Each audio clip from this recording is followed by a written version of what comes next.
எனக்கு மொத்தம் 3 ஃப்ரெண்ட்ஸ். ஒருத்தன் என் வாழ்க்கையில எப்படி வந்தானே தெரியல, இன்னொருத்தன் என் வாழ்க்கையில எதுக்கு இருக்கானே தெரியல, கடைசியா ஒருத்தன் இன்னும் என்னென்னலாம் என் வாழ்க்கையில பண்ண போறான்னு தெரியல. என் ஃப்ரெண்டு பாபு செத்துட்டான். அவனோட பிளட் குரூப் என்னால ஞாபகம் வச்சுக்க முடியல. சொல்றதுக்கு கஷ்டமா தான் இருக்கு. ஆனா என் ஃப்ரெண்டு ரொம்ப தைரியசாலி. சாகுற கடைசி நொடி வரைக்கும் அவன் பி பாசிட்டிவ்னு சொல்லிக்கிட்டே இருந்தான். காலேஜ்னா ஸ்டூடெண்ட்ஸை ஃப்ரீயா படிக்க விடணும் சார். இங்க ஷூ போடு, ஐடி கார்டு போடு, மொபைல் கொண்டு வராத, பொண்ணுங்க கிட்ட பேசாதன்னு ஏகப்பட்ட ரூல்ஸ் அண்ட் ரெகுலேஷன். ஃபாலோ பண்ணலனா ஃபைனு, சஸ்பென்ஷன். சார் திருப்பி கேள்வி கேட்டா இன்டர்னல்ஸ்லாம் கை வச்சிடுறாங்க சார். நீ எப்படா எழுதுற கை வைக்கிறதுக்கு? இதனால ஸ்டூடெண்ட்ஸோட மென்டல் ப்ரெஷர் அதிகமாகுது, ரிசல்ட்ஸ் கம்மியாகுது. அதனால எனக்கே சில அரியர்ஸ் இருக்குன்னா பாத்துக்குங்க சார். எங்கேயோ பார்த்த மாதிரி இருக்கு ப்ரோ. அதுவா, இன்ஸ்டால ஒரு வீடியோ 50 மில்லியன் போச்சு, அதுல பாத்துருப்பீங்க. இல்லையே. யூடியூப்ல ஒரு வீடியோ 20 மில்லியன் போச்சுல்ல, அதுல பாத்துருப்பீங்க. நீங்க தானே அன்னைக்கு அன்னதானம் போடும்போது எல்லா தட்டையும் தட்டி விட்டு மொத ஆளா வாங்கிட்டு ஓடுனீங்க. மச்சான் கண்டுபிடிச்சாங்க. திங்கக்கிழமை தான் வேலைக்கு போக பிடிக்கலன்னு நினைச்சிட்டு இருந்தேன். அப்போதான் நான் தெரிஞ்சது எனக்கு வேலைக்கு போகவே பிடிக்கலன்னு. வேலைன்னு மூளைக்கு கொஞ்சம் கூட ரெஸ்ட் விட மாட்டானுங்க.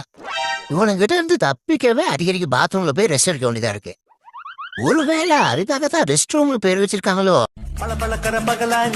பத்தாவது பைலானி வாங்கித்தா பிரியாணி வாங்கி தரியாணி. பக்கத்து வீட்டு மாமியே மூஞ்ச கொஞ்சம் காமியே. ஓராங்கு யாராது?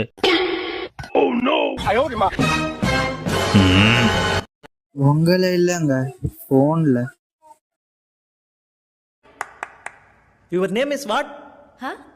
இங்கிலீஷ் தெரியாதா? உன் பெயர் என்ன? Why should I tell my name to a stranger like you? இத ஷார்ட்டா எப்படி கூப்பிடுவாங்க? வசி அண்ணங்கிட்ட இப்ப இவ்வளோ காசு இருக்குது. நீ சொல்லு, எது வாங்கலாம்? பைக் வாங்கவா, கார் வாங்கவா, ஆம்புலன்ஸ் வாங்கவா? ஆம்புலன்ஸே வாங்கினா அப்பதான் 4 பேர் உசுரை காப்பாற்ற முடியும்.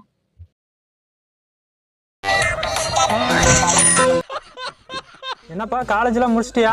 அதெல்லாம் முடிச்சு 3 வருஷம் ஆச்சுண்ணே. அப்படியா, சரிப்பா. எங்க வேலை செய்யற? அப்பாவுக்கு உதவியா இருக்கண்ணே. சூப்பர்ப்பா, கைய கொடு. அப்பா பேச்ச கேட்க மாட்டான், அப்பாவுக்கு எனக்கு செட் ஆகாதுன்னு சொல்ற இந்த காலத்துல அப்பா செய்யற வேலைக்கு உதவியா இருக்குல்ல, உன்னை நினைச்சா ரொம்ப பெருமையா இருக்குப்பா. சரி, தேங்க்ஸ்ண்ணே. உங்க அப்பா என்ன வேலைடா செய்றாரு? சும்மா தான் இருக்காரு. அந்த கைய நீயே காரி துப்பிக்கடா.